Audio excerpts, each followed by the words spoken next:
Goeiemôre Blanco gemeente. Hierdie jaar is ons besig om te leef die roeping wat God vir ons gegee het. Om te leef nou daar waar jy is, wanneer jy daar is, as 'n disipel van God.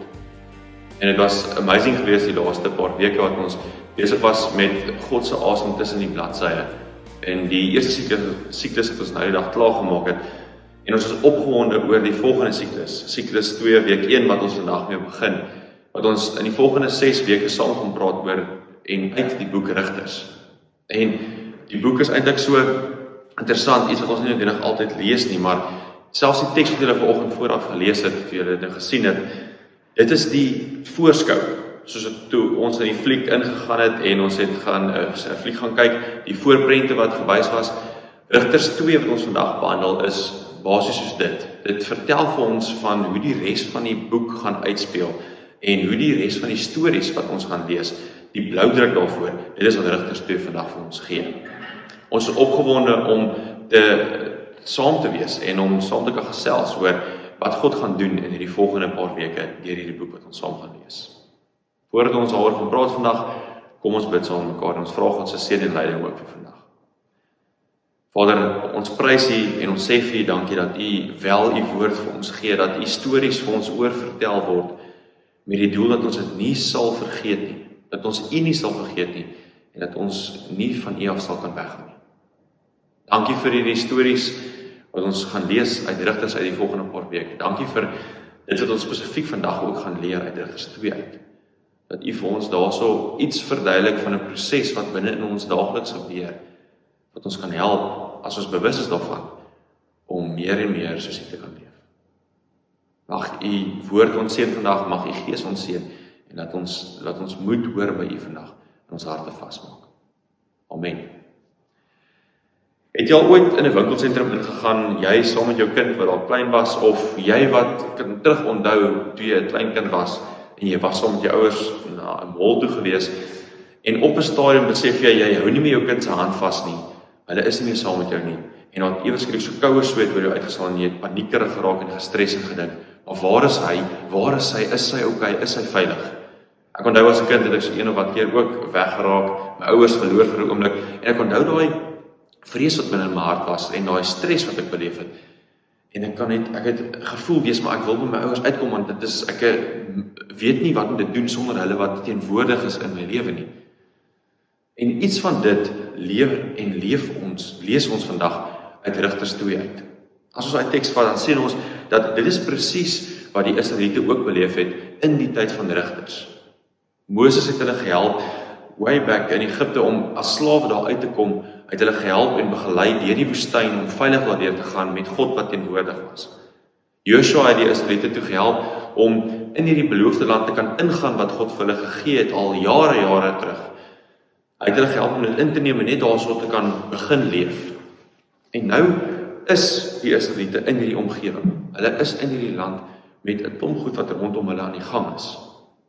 En ewe skielik besef hulle, okay, hier is ander mense ook in hierdie land. Ons is nou hierso, ons gaan hier begin werk en leef, maar hier is mense wat op ander maniere goed te doen. Hulle het byvoorbeeld landbou gebruik om kos uit die aarde uit te kry om te kan eet en te kan leef. Waar die Israeliete was gewoond hoeveel vorige jaar voor dit om deur God voorsiening te kry wat hy vir hulle kwartels en manna gegee het en hulle het altyd genoeg gehad om te eet. So hulle moes iets begin doen en leer oor hoe hulle uit die aarde uit kos kry. Hulle het ook gesien dat hierdie mense is hier, maar hulle het ander ritmes, hulle het ander gewoontes en ook hulle het ander gode wat hulle aanbid. En grootendeels het hierdie gode wat hulle aanbid het gegaan oor 2 groot goed, die afgode nou. Die een het gegaan oor oorlog, die god van oorlog wat hulle aanbid het, en die ander een het gegaan oor vrugbaarheid. In die laaste paar jaar was die Israeliete nie noodwendig so gekonfronteer met hierdie goed nie, maar nou is dit in hulle gesigte, hulle kan nie anders nie, maar hulle moet nou sien hoe dit daarso uitspeel. En al die goed wat die mense in Kanaan gedoen en geleef het, meeste van dit is goed wat skeiding bring tussen enige persoon, of dit nou gelowig is of nie, wat skeiding bring tussen 'n mens en God. En dit is nou die omgewing waarin die Israeliete nou ingaan. Hulle moet nou hierso begin leef in hierdie omgewing as 'n nasie wat hulle self vestig, maar ook as 'n nasie wat as God se heilige nasie wat hy uitgekies het, Nou moet hulle begin uitleef wat God se plan is. Hulle moet begin uitleef wat God se leefwyse en lewenstyl is. Want God het die afgelope paar jaar vir hulle gesê en bevestig, julle is my mense, ek is julle God, julle gaan vir ander nasies wys hoe dit lyk om binne in my te wees, om deel van my huishouding en my familie te wees. So hulle moes hierdie groter plan en prentjie van God nou in hierdie vreemde land begin uitleef het. En net soos Moses, voordat hy doodgegaan het, het Josua ook vir hulle met 'n laaste gedagte gelos. En die gedagte was dat hulle nie met afgode dien moet besig wees nie, dat hulle aanhoudend op God sal bly fokus en al hulle energie sal insit om hom te volg. Josua wat hulle gehelp het om nou in hierdie land die groot intog te maak, is nou nie meer daar nie. En nou is al die 12 stamme verantwoordelik om self die stukkie grond wat God vir hulle beloof het, te gaan inneem. Hulle is verantwoordelik om daar te gaan vestig en om daar te begin leef, maar te gaan leef met 'n doel, God se kinders. Dit is wat hulle moet doen. So, hulle kry hulle stukkie grond en dan gaan hulle in en dan begin hulle fisies die grond skoonmaak. Hulle begin fisies die stuk land wat hulle het skoonmaak van goed wat nie daar moet wees nie. So God weet, hierdie fisiese oefening wat hulle nou moet doen, om die goed of die mense uit te haal wat nie daar moet wees nie, is nodig. Want in die geestelike gebeur daar ook iets. Wanneer hulle die fisiese goed uithaal, dan begin hulle in hulle gees God se teenwoordigheid daar so sit, want daar is nie meer goed wat skeiding kan bring tussen hulle en God nie. So om dit te gedoen het hulle gehelp dat hulle nie gaan verdwaal raak in hierdie klomp nasie en mense en goed wat nie by God aansluit, wat rondom hulle nou is nie. Om geestelik verdwaal te raak is baie soos 'n kind wat in 'n winkelsentrum ingaan en wat sy ouers verloor. Ewe skielik verloor hulle perspektief, hulle weet nie wat rondom hulle aangaan nie en hulle weet nie watter kant om te gaan nie.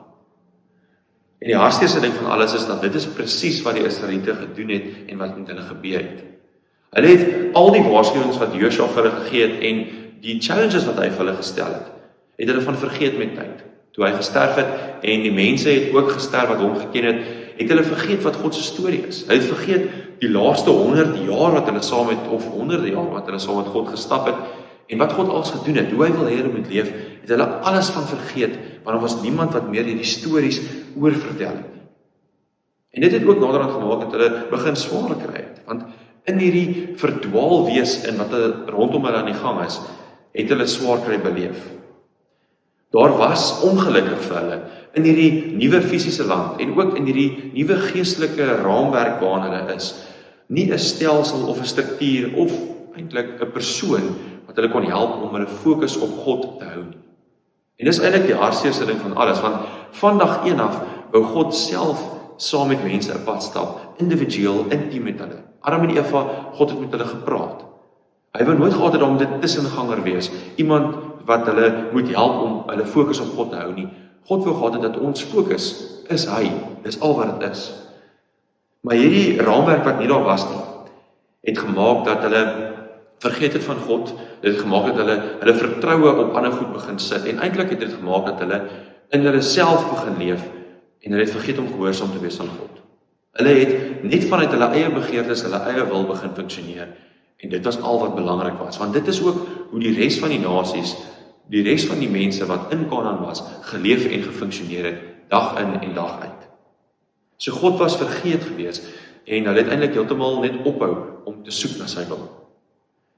Nou hierdie leefstyl, 'n leefstyl van afgode aanbid, 'n leefstyl waar God vergeet is, 'n leefstyl waar 'n mens altyd besig is met ander goed.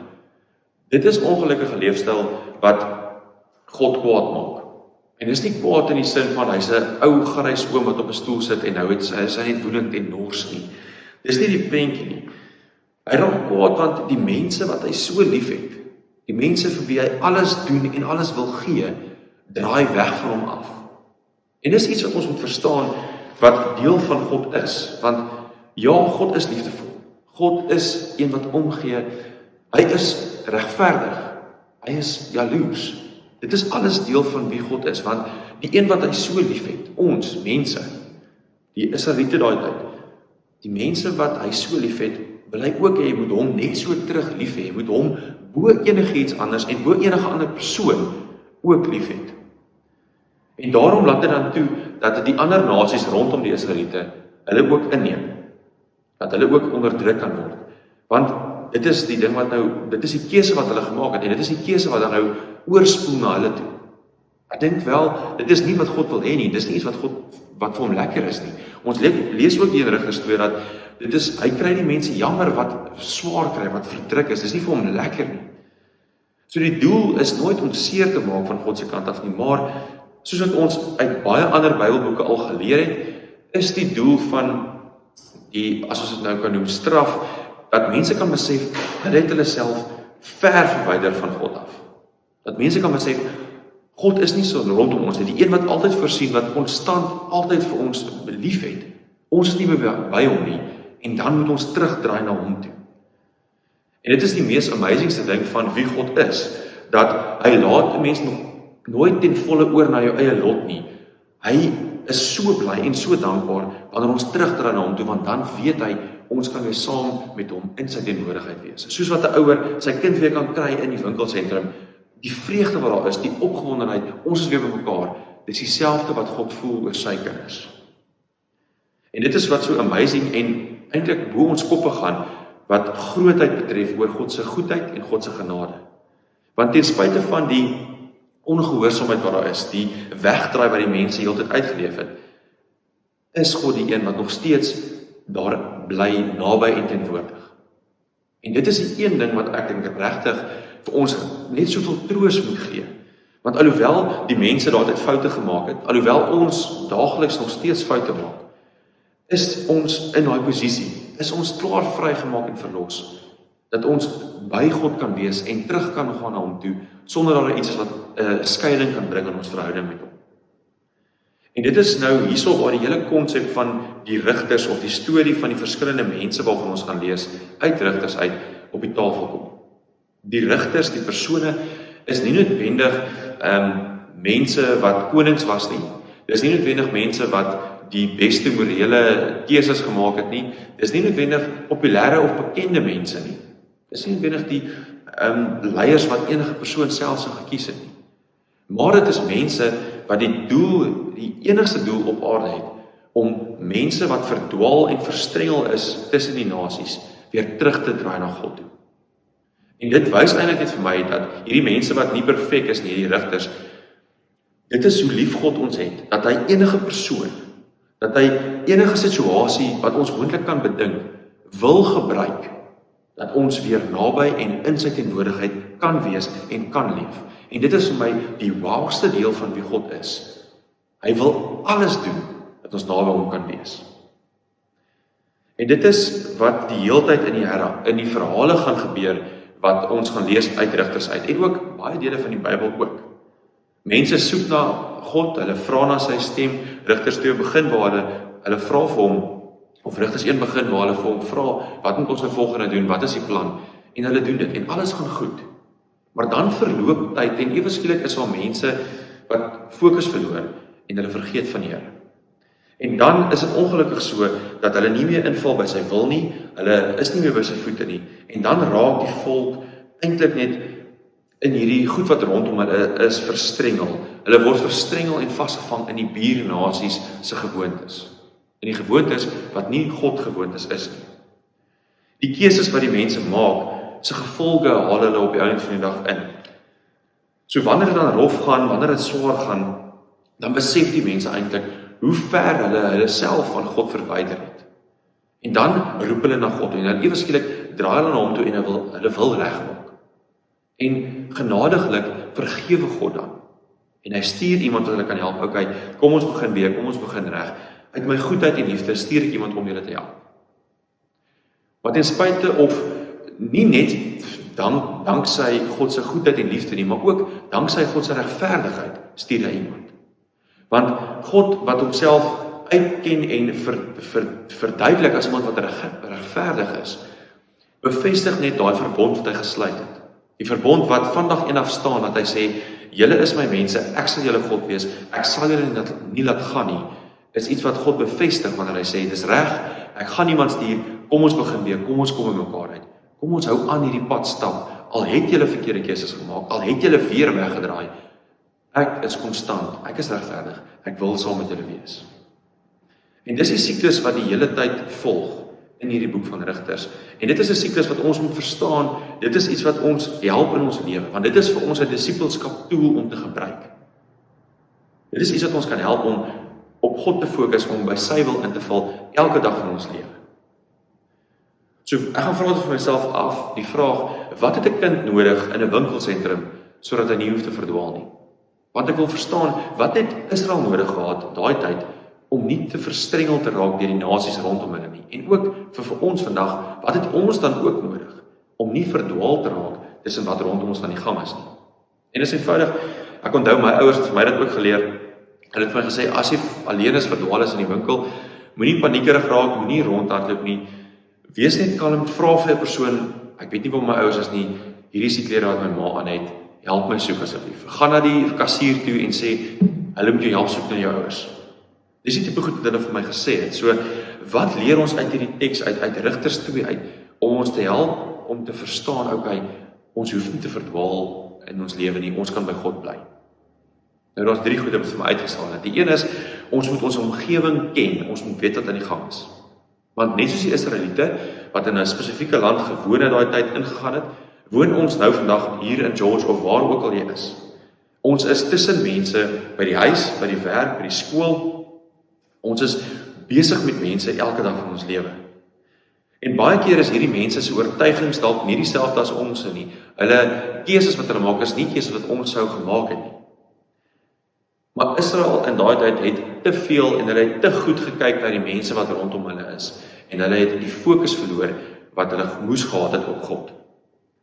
En dit het dan gemaak dat hulle op die einde van die dag, net soos die inwoners van Kanaan, hulle vertroue in afgode en hulle vertroue in hulle eie keuses gemaak het, en nie in God nie. En die gebeure wat ons hier sal lees, die opsomming van Rigters 2, is eintlik vir ons 'n waarskuwing om te gaan, okay, ons moet wakker wees vir die omgewing wat rondom ons is, waarin ons leef.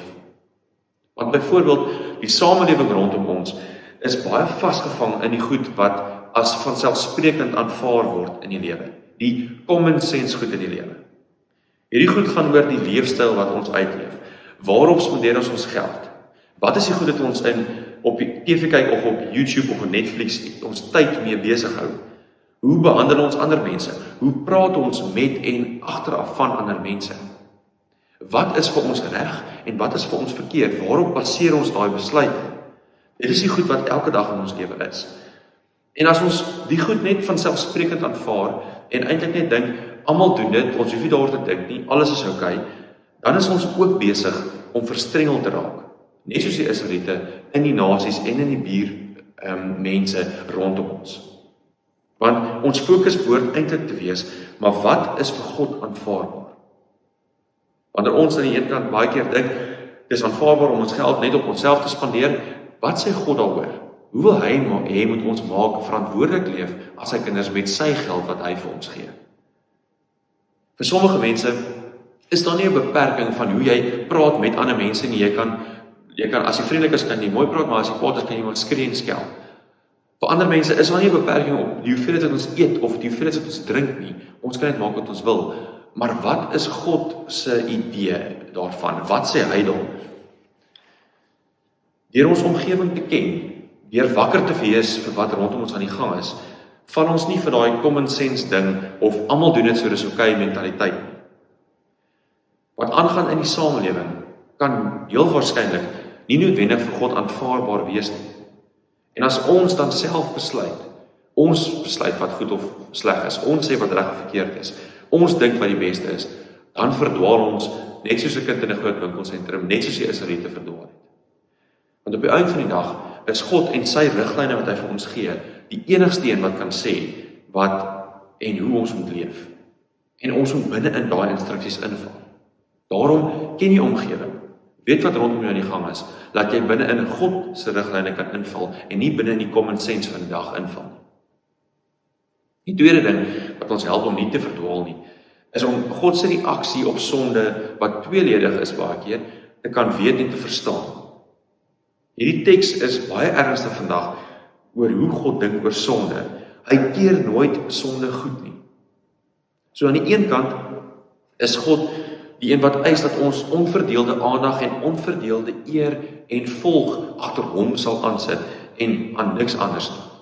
En hierdie aanhoudende dien en gehoorsaamheid van God is iets wat in gelowiges se lewens sigbaar moet wees. So, sonde het gevolge aan die een kant, en dit maak baie keer dat dit vir ons voel asof dit sleg is, asof dit nie maklik in die lewe gaan nie. Maar ons kan nie noodwendig 'n slegte situasie of alle slegte situasies in ons lewe toeskryf daaraan dat ons verkeerd gedoen het en nou word ons gestraf deur sonde nie. Ons moet ook die mensfaktor in ag neem, want mense maak keuses, mense doen goed en die gevolge van hulle aksies en hulle keuses spoel baie keer oor na ons toe, wat dan maak dat ons goed as negatief of sleg ervaar. Maar binne in dit het ons besef, wanneer ons heeltyd kies om weg van God te beweeg, wanneer ons heeltyd weg van hom afdraai en buite sy leefstyl funksioneer wat hy van ons vra, dan is daar gevolge. En net so ook is daar ook gevolge wanneer ons binne in sy raamwerk bly.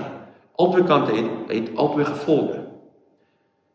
Maar hierdie gedeelte vir ons wat ons vandag gelees het of oor praat, vertel vir ons hoe God in hierdie stadium van die geveg en baie keer vandag nog regtig ernstige maatreëls in plek moet stel om mense te laat besef hulle is verskriklik ver verwyderd van God af. Om ons te laat besef ons keuses wat ons maak verwyder ons van onsself van God af en ons is nie meer in sy teenwoordigheid nie. Ons is nie veilig nie, ons is nie op 'n plek waar ons moet wees nie. So die situasie waar hulle oorgegee is, help ons om te verstaan, okay, dit is 'n manier hoe God ons help met die hoop dat ons sal terugdraai. En dan soos ons nou gepraat het, is dit amazing, want ons kan dan net terugdraai na God toe. Ons kan net weer by hom gaan sit en in sy teenwoordigheid wees. Ons kan net ons lewens fokus weer op hom sit. En aan die ander kant weet ons dan ook, God is genade binne in sonde. Ons sien dat wanneer Israel besef, hulle verkeerd gedoen, hulle draai na God toe en God is daar. Hy is dan op die regte oomblik op die regte plek en hy hou hulle vas, hy help hulle. Hy gaan nie weg nie, hy gaan nie hands off en besluit, ek gaan nie meer met julle iets te doen nie. Hy is ernstig oor hy verbond wat hy gesluit het. Hy is ons God, hy is naby ons, hy wil saam met ons 'n intieme nabypad stap. So wanneer ons dan terugkeer, is God daar om te gee, om te help. En dit is vir my so wonderlik, want die verhaal wat ons in Lukas 15 van lees, wat Jesus vertel, speel nou al hier in Rigters ook af. Want dit is wat God se hart is. Hy wil nie enigiemand laat gaan, of enigiemand nie naby hom hê nie. Hy wil naby en teenwoordig wees. Die derde ding wat ons uit hierdie teks uit lees, of hoor en verstaan wat ons kan help om nie te verdwaal nie, is om te weet wat ons roeping is. En hierdie jaar is ons roeping, soos wat julle weet, om te leef nou as Jesus se disipel, waar jy is, wanneer ook al jy daar is.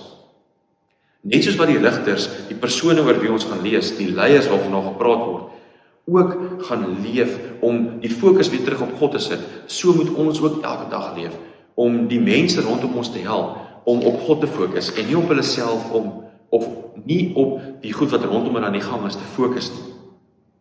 Hierdie manier van lewe, 'n disipelskap lewe, is een van opbou in die samelewing, is een van 'n fokus op God hê die hele tyd in alles wat gebeur.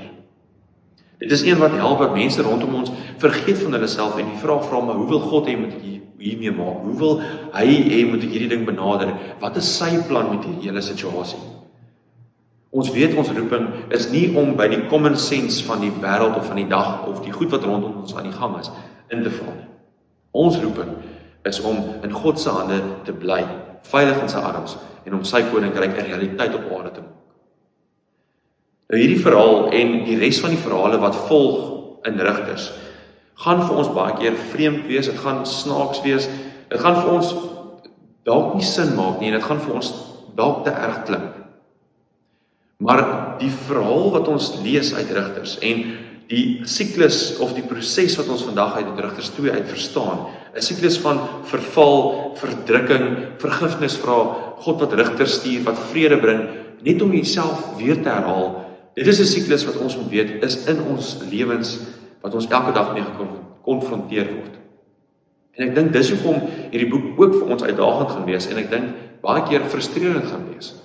Want ons weet wat hier staan, gebeur in ons daaglikse lewe ook.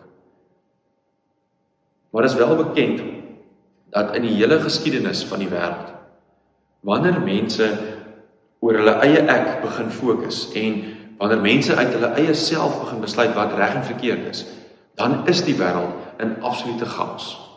Wanneer God perspektief en God se gees nie daar is om leiding te gee nie, dan verloor ons die plot heeltemal en ons is eintlik verdwaald in hierdie wêreld rondom ons. Daarom is hierdie boek van Rigters nie 'n vingerwys na hulle was so sleg, hulle het alweer verkeerd gedoen, die Israeliete is slegte mense nie. Dit is nie die punt van hierdie boek nie, dis nie eers die benadering van hierdie boek nie. Die benadering is dat hierdie is 'n waarskuwing. Hierdie is 'n waarskuwing wat ons wil help om te laat onthou. Ons hoef nie te faal soos wat die Israeliete gefaal het nie. Ons kan anderste keuses maak en nie doen wat hulle gedoen het nie. Ons kan en ons hoef nie blind te wees vir die vanselfsprekende goed wat elke dag in ons lewens aan die gang is nie. Ons kan gaan, okay, as 'n disipel, iemand wat God ken, wat wil God hê moet jy binne doen? Daarom is dit belangrik, ken jou omgewing, weet wat is die slaggate waarvoor jy moet rondom dit trap en rondom dit beweeg, om by God se plan te bly inval. Onthou wat God se reaksie is, hoe hy dink oor sonde, dat ons aan die een kant nie daarvoor moet gaan nie, en aan die ander kant, as ons het, is ons veilig, ons kan terugdraai na hom toe. Onthou dit en leef daai vryheid van sonde al hoe meer in alles wat jy doen. En onthou dan laastens wat ons roeping is. Ons roeping is om nou waar ons is, daar te leef, om God se koninkryk 'n realiteit te maak vir alles wat ons doen, in elke oomblik met al die mense wat rondom ons is. Dis die goed wat God vir ons uit Rigters 2 uit help, om te verstaan wie hy is, om te kan gaan uitleef in hierdie week wat voor lê. Kom ons bid saam met mekaar. Ek nooi uit om saam met my die geloofsbelijdenis te bid vandag, as 'n respons op dit wat ons vandag by God gehoor het. Ek glo in God die Vader, die Almagtige, die Skepper van die hemel en die aarde.